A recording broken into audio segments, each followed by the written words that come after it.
నమస్కారం. ప్రతిధ్వనికి స్వాగతం. తెలుగు రాష్ట్రాల నుంచి ఏటా లక్షలాది మంది ఇంజనీరింగ్ విద్యార్థుల కలల గమ్యస్థానం అమెరికా. ఉన్నత విద్యతో పాటు ఉజ్వల భవిష్యత్తు లభిస్తుందని విదేశీ విద్యకు ఆ దేశాన్నే తొలి ఎంపికగా పెట్టుకుంటారు. అయితే ఇటీవలి అమెరికా రాజకీయ మార్పులు, ఉద్యోగ అవకాశాల సంక్షోభం, కఠినంగా మారిన వీసా విధానాల వల్ల 50 నుంచి 60% మంది విద్యార్థులు తమ ప్రణాళికలు మార్చుకుంటున్నారు.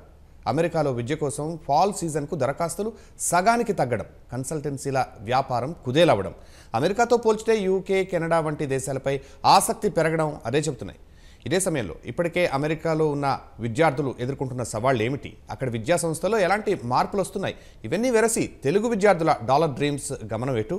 ఇదే అంశంపై నేటి ప్రతిధ్వని చర్చలో పాల్గొంటున్నవారు professor Mohan Venigalla, senior professor, George Mason University America నుంచి, అలాగే కానూరి శేషుబాబు, ఏపీఎన్ఆర్టీ డైరెక్టర్, ఎంతో కాలంగా అమెరికా ఇమిగ్రేషన్ వ్యవహారాల్లో పనిచేస్తున్న అనుభవశాలి.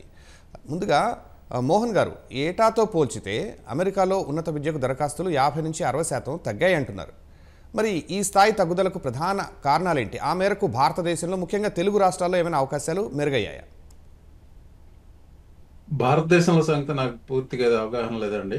ఇక్కడ తగ్గటానికి కారణం రాజకీయ పరిణామాలే. ముఖ్యంగా ట్రంప్ 2.0 అధికారంలోకి రావటం, తర్వాత తను తీసుకున్న నిర్ణయాలు, the so called iron fist enforcement of immigration. F1 ముఖ్యంగా మనం మాట్లాడేది ఎక్కువగా F1 స్టూడెంట్స్ గురించి కాబట్టి, ఇది టీ కప్పులో తుఫాన్ అంటారు చూసారా, అలాంటిది సృష్టించారు ఇక్కడ. F1లో ఉన్న వారికి ముఖ్యంగా అసలు మొట్టమొదటిగా రుమైకా ఆస్ట్రిచ్ అని ఒక టఫ్స్ యూనివర్సిటీ F1 స్టూడెంట్ మీద ఇది వచ్చింది, మన వార్తలు వచ్చాయి. తన వీసా రివోక్ చేసి అలాగే లూజియానాలో ఒక ప్రిజన్కి తరలించడం. అంతకంటే ముందు ఒక వారం రోజులు 2 వారాల ముందు చాలా మందికి తెలియని విషయం ఏంటంటే, కొలంబియా యూనివర్సిటీలో ఒక ఇండియన్ విద్యార్థి F1 రివోక్ చేశారు. అక్కడి నుంచి ఆవిడ ఫుల్ బ్రైట్ స్కాలర్. ఈ రుమైసా ఆస్ట్రిచ్ కూడా, ఆవిడ కూడా ఫుల్ బ్రైట్ స్కాలర్ అనుకుంటా, అలాంటిది ఏదో. సో ఈ కొలంబియా యూనివర్సిటీ ఇండియన్ స్టూడెంట్ కెనడాకి వెళ్ళిపోయింది ఆ అమ్మాయి. సో ఇది అక్కడ మొదలైంది. ఆ తర్వాత యాక్సలరేట్ అయ్యి ఇప్పుడు అది రుమైసా ఆస్ట్రిచ్ ఆవిడ ఏంటి, ఒక ఆపెడ్ రాయటం వల్ల మొదలైంది ఇది. ఏది 1 సంవత్సరం క్రితం మార్చిలో టఫ్స్ యూనివర్సిటీ స్టూడెంట్ న్యూస్ పేపర్లో ఇజ్రాయెల్ పాలస్తీనా దాని మీద, యుద్ధం మీద రాసిన ఆపెడ్కి ఆవిడ అభిప్రాయాలు ఆనాడు రాసినవి ఈనాటి ప్రభుత్వం దానికి వ్యతిరేకంగా ఉన్నాయని చెప్పి ఆవిడని అరెస్ట్ చేశారు. సో ఈ గత 2 వారాలుగానే ఏంటంటే విపరీతంగా ఈ F1 స్టూడెంట్ల మీద ధ్వజమెత్తి మొత్తం 1500 మందికి వీసాలు రివోక్ చేయటం వలన ఈ వాతావరణం ఇప్పుడున్న వాతావరణం వచ్చింది. రైట్ అండి.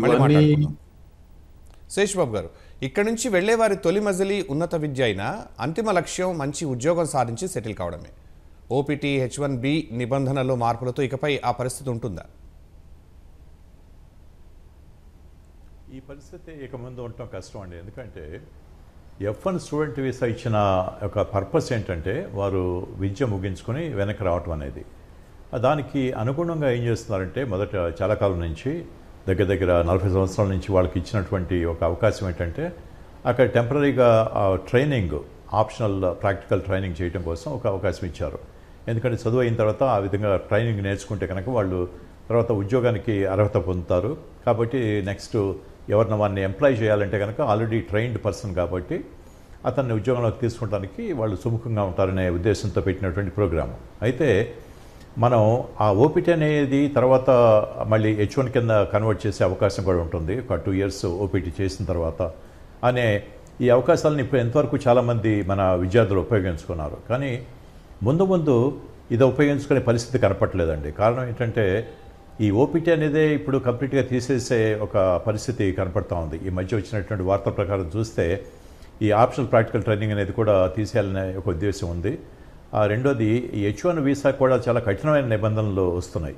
అంటే H1కి కావాల్సిన కట్టవలసిన ఫీజు కానీ లేకపోతే దానికి ఉన్నటువంటి 3+3 6 ఇయర్స్ టైం ఫ్రేమ్ కానీ ఇవి కూడా తగ్గించే అవకాశం కనపడుతూ ఉంది. కాబట్టి ఈ F1 వీసా మీద ఎవరైతే వెళ్ళారో స్టూడెంట్గా వాళ్ళు విద్య నేర్చుకుని మళ్ళీ వెనక్కి తిరగటమే ఒక పద్ధతిగా కనపడుతూ ఉంది. సో ముందు వీళ్ళు వెళ్ళి అక్కడ F1 మీద వెళ్ళి తర్వాత OPT తర్వాత H1 చేసి అక్కడ ఉద్యోగం సంపాదించుకుని స్థిరపడే అవకాశాలు చాలా తగ్గిపోతాయని నా ఉద్దేశం అండి.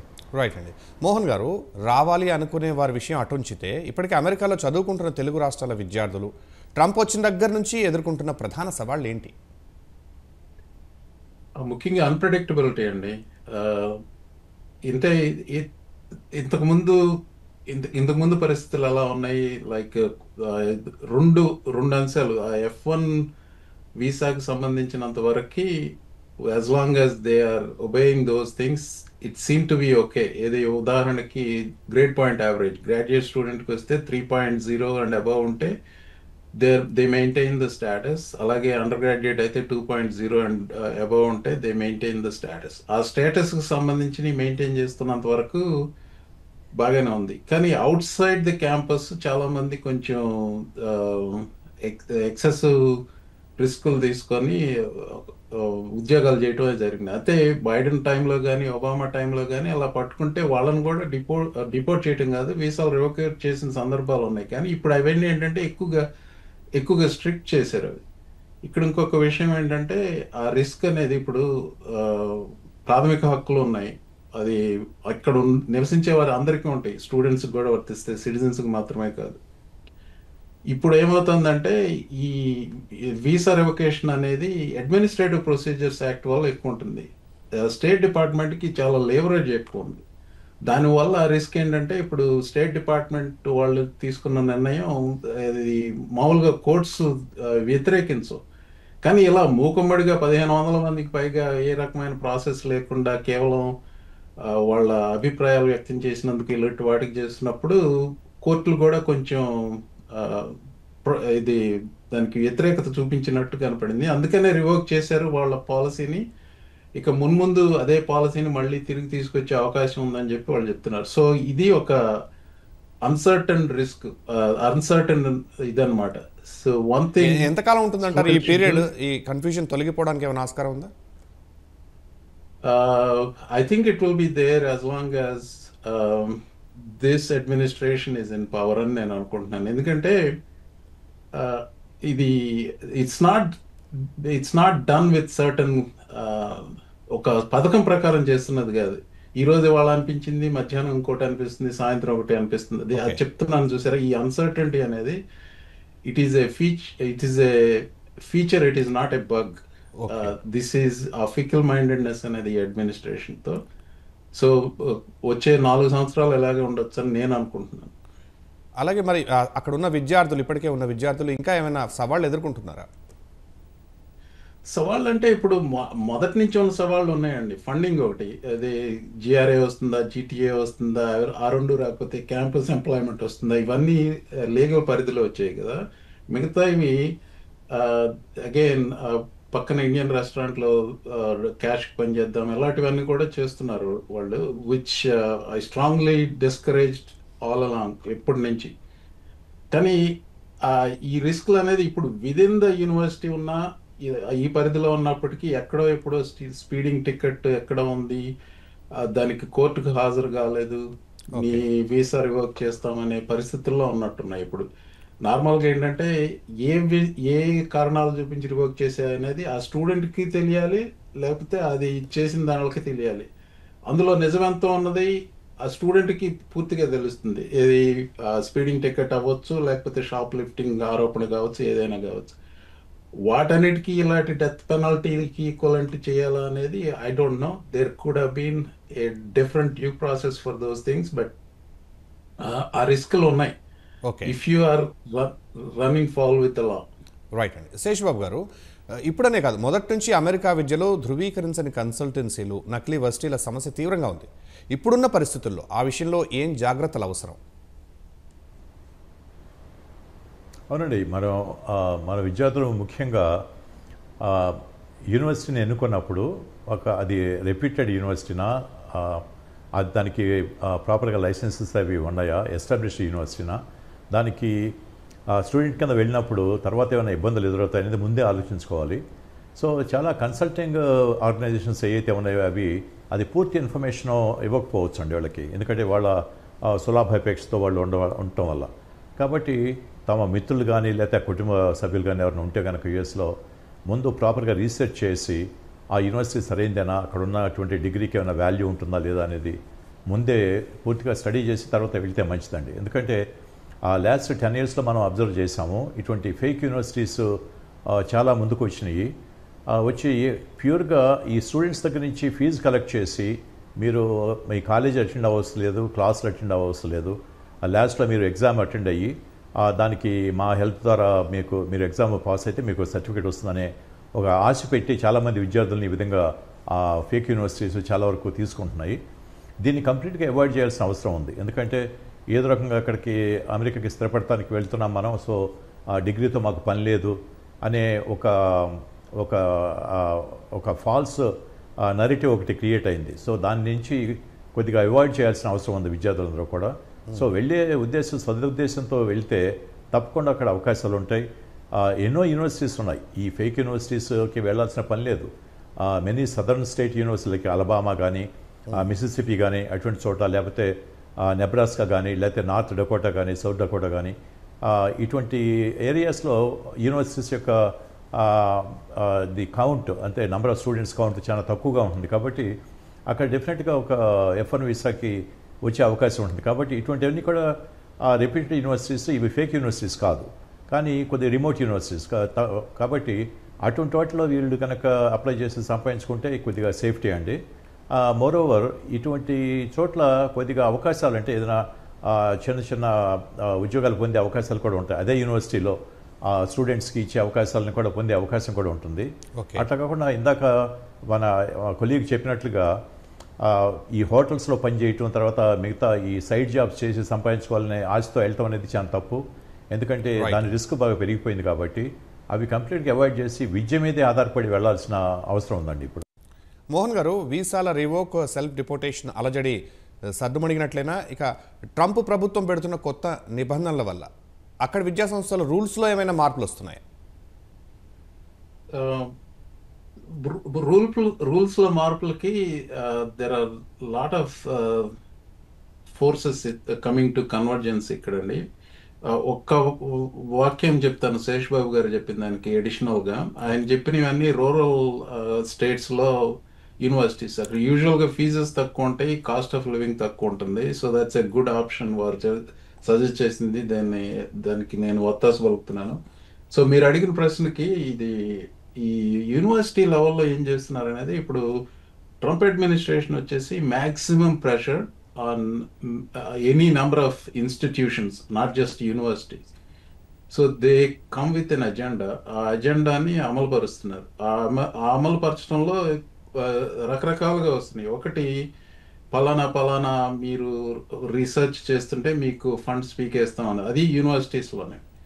ఇప్పుడు మా ప్రోవోస్ట్ని అడిగామనుకోండి, ఏంటంటే ఆయన ఒక 100 సమస్యలతో సతమతం అవుతున్నాడు. ఏంటంటే అంత మ్యాక్సిమం ప్రెషర్ అనేది విదిన్ 100 days, ఈ రోజుకి 100 days ట్రంప్ అడ్మినిస్ట్రేషన్లో. సో స్టూడెంట్స్ సమస్యలు అనేది అది చాలా ముఖ్యమైనవి అయినప్పటికీ it's one of the dozens of ఒత్తిళ్ళు వాళ్ళు ఫేస్ చేసే వాటిలో. ఇది మీరు ఇందాక అన్నారు చూసారా, రోజు రోజుకి మారుతున్నాయి అనేది. రోజు రోజుకి కాదు, యాక్చువల్గా గంటకి మారుతున్నాయి. అది ఈ పరిస్థితుల్లో అడ్జస్ట్ అవడం అనేది ఇక్కడ యూనివర్సిటీస్ ఎలా డీల్ చేస్తున్నాయి ఈ సిచ్యువేషన్ ని? వాళ్ళు ఏమైనా రూల్స్ మార్పు తీసుకొచ్చారా? అదే చెప్తున్నా, అదే ఆ రూల్స్ మార్పు తీసుకురావడానికి ఇప్పుడు రూల్ మార్చేస్తే నెక్స్ట్ ఏమవుతుంది. అలాగే ఇప్పుడు ఒక క్లాస్లో ఉన్నాను అనుకోండి, నేను ప్రొఫెసర్ టీచ్ చేస్తున్నాను, క్లాస్లో ఒక స్టూడెంట్కి ఏదో అయింది, అతన్ని డిపోర్ట్ చేయడానికి ఐస్ వచ్చారనుకోండి, మేమేం చేయాలన్న దాని గురించి మాకు చెప్తారు. సో ఇలాంటివి కూడా వాళ్ళు ఆలోచించాలి కదా. ఇలాంటివన్నీ they are flying this building this plane while they are flying it anamata. So yes, there is some response, but not as fast as the problems are coming at us. అది నేను చెప్పదలుచుకున్నది. Right అండి. శేష్ బాబు గారు, రోజుకో రీతిగా మారుతున్న నిబంధనల నేపథ్యంలో అమెరికాలోని తెలుగు విద్యార్థులు ఎవరికైనా వీసా స్టేటస్పై ఇబ్బంది వస్తే రక్షించుకోవడానికి చట్టపరంగా ఉన్న మార్గాలు ఏంటి?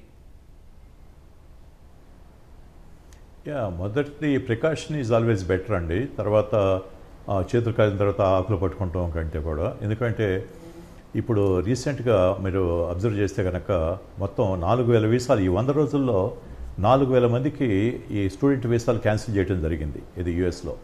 ఆ 4,000 మందిలో 2,000 మంది విద్యార్థులు మన భారతీయులే. అందులోనూ కూడా తెలుగువారు మ్యాక్సిమం నంబర్, దాంట్లో 60% పైన తెలుగు వాళ్ళు ఉన్నారు. సో దీనికి ఇందాక మోహన్ గారు చెప్పినట్లుగా ఈ మైనర్ ఇన్ఫ్రాక్షన్స్ అంటే ఏదైనా ట్రాఫిక్ టికెట్ కానీ లేకపోతే ఒక షాప్ లిఫ్టింగ్ వైలేషన్ కానీ ఇటువంటివన్నీ కూడా కన్సిడర్ చేసి దాన్ని సీరియస్గా తీసుకుని వాళ్ళని పంపించేయడం జరుగుతూ ఉంది. సో ఈ మారుతున్న పరిస్థితుల్లో మీరు మనం ఆలోచించాల్సిందే ఏంటంటే అసలు మన ఆబ్జెక్టివ్ ఏంటి, ఎందుకు వెళ్తున్నామో యూఎస్కి, ఇది చదువా, అయితే దాని మీదే ఫోకస్ చేసి సఫిషియెంట్ ఫండింగ్ ఉందా, ఇంటి దగ్గర నుంచి మనం ఫీజు కట్టే స్తోమత ఉందా, ఇవన్నీ ఆలోచించుకుని ఆ యూనివర్సిటీస్లో అడ్మిషన్ తీసుకోవాల్సిన అవసరం ఉంది. మనం అన్నట్టు వరకు లాస్ట్ ఇయర్ వరకు కూడా యూకేలో స్టూడెంట్స్ని ఎంప్లాయ్మెంట్కి అలౌ చేసేవారు, డైరెక్ట్గా ఎంప్లాయ్మెంట్కి. బట్ యూఎస్లో యాక్చువల్గా లేదు, ఓపీటీ మీద చేసే అవకాశం ఉంది చదువు అయిపోయిన తర్వాత. కానీ యాక్చువల్గా యూకేలో చదువుకునేటప్పుడే జాబ్ చేసుకునే అవకాశం కూడా ఉండేది, అది కంప్లీట్గా తీసేశారు. కాబట్టి ఇటువంటి పరిస్థితుల్లో యూఎస్ ఎడ్యుకేషన్ అనేది చాలా ఎక్స్పెన్సివ్ ఎడ్యుకేషన్. ఎందుకంటే ఒక యూనివర్సిటీ రన్ చేయాలంటే ఒక $200 నుంచి $250 million ఫండింగ్ అవసరం అవుతుంది చిన్న యూనివర్సిటీస్ కూడా. సో వాళ్ళకి చాలా నీడ్ ఉంది. ఈ స్టూడెంట్స్ యొక్క ఫైనాన్సెస్ వీళ్ళు కట్టిన ఫీజుల మీదే ఆ యూనివర్సిటీస్ నడుస్తాయి. కాబట్టి మనకి యుఎస్ రైట్ టార్గెటా లేకపోతే వేరే కంట్రీస్ ఉన్నాయని కూడా స్టూడెంట్స్ చూసుకోవాల్సిన అవసరం ఉంది. ఫర్ ఎగ్జాంపుల్ ఆర్కిటెక్చర్ దానికి సంబంధించిన ఎడ్యుకేషన్ అంతా కూడా ఇటలీలో చాలా బాగుంటుంది, ఎందుకంటే దానికి లాంగ్వేజ్తో పని లేదు.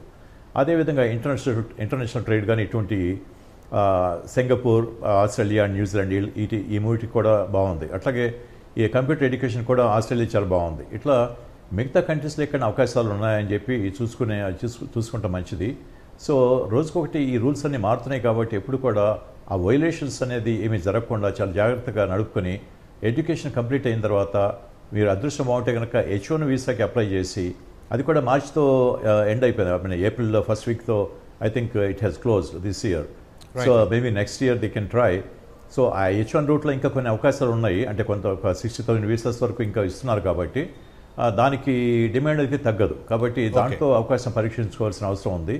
బట్ చదువు ఫోకస్గా వెళ్ళాల్సిన అవసరం ఉందండి ఇప్పుడు. రైట్ అండి. మోహన్ గారు, అమెరికాలో మన విద్యార్థుల సంఖ్య 3.3 లక్షలు ఉంటే అందులో తెలుగు రాష్ట్రాల నుంచి 56% ఉన్నారు. వాళ్ళ వరుసలో నెక్స్ట్ ఉన్న వారి పరిస్థితి ఏమిటి?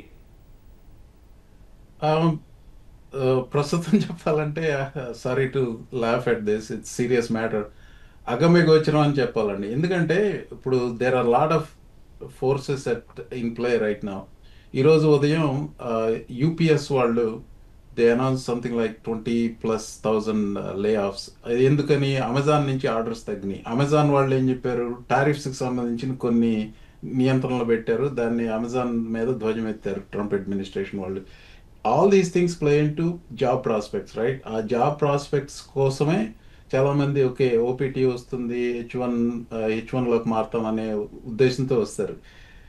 ఇప్పుడు ఇక్కడ టారిఫ్స్ వల్ల కానీ ఏదైనా కానీ ఇక్కడ ఎకనామిక్ సిచ్యువేషన్ కూడా కొంచెం అన్సర్టన్గా ఉంది. అలాంటి పరిస్థితుల్లో ఇక ముందు ఇక్కడికి కేవలం జాబ్ కోసమే వస్తామని అనుకునే వాళ్ళు మళ్ళీ ఆలోచించాలి.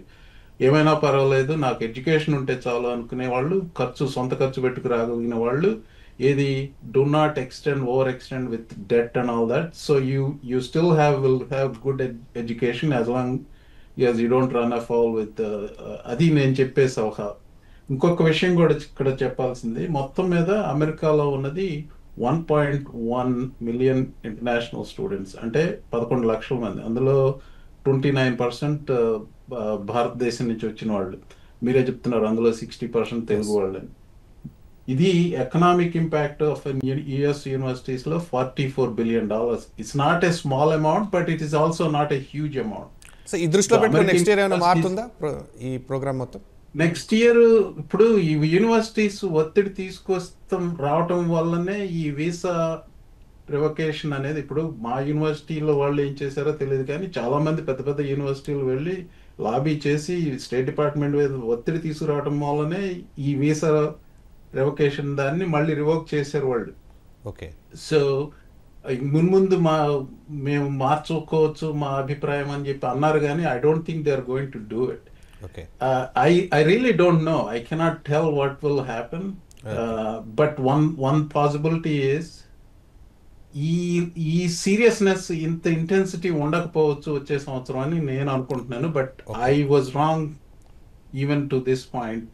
ఇంత సీరియస్ గా ఇంత త్వరగా అవుతుందని నేను అనుకోలేదు.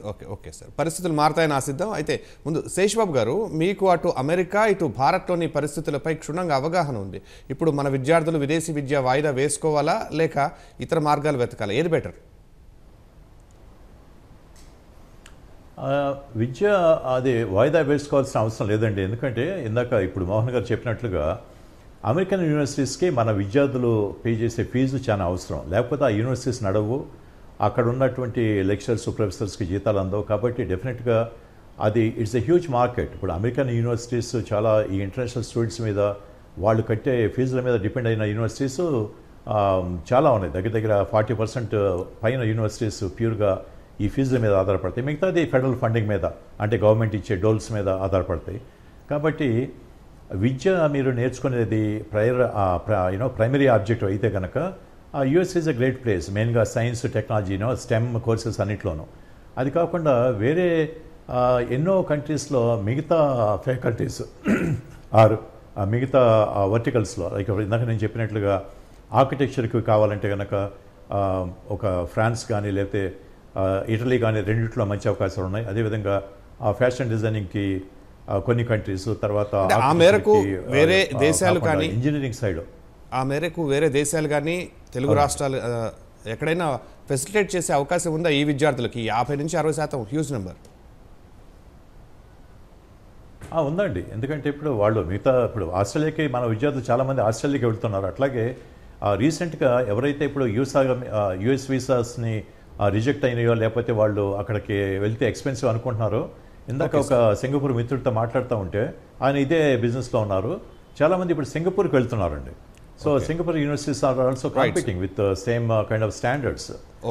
ఆ విధంగా ఎన్నో అవకాశాలు ఉన్నాయి. సో ఇవి కొద్దిగా మన రీసెర్చ్ చేసి వేరే కంట్రీస్లో ఏ ఫ్యాకల్టీస్కి అవకాశం ఉందనేది చూడాల్సిన అవసరం ఉందండి ఇప్పుడు. రైట్ సార్, ధన్యవాదాలు మోహన్ గారు, శేషబాబు గారు. ఇది నేటి ప్రతిధ్వని. నమస్కారం.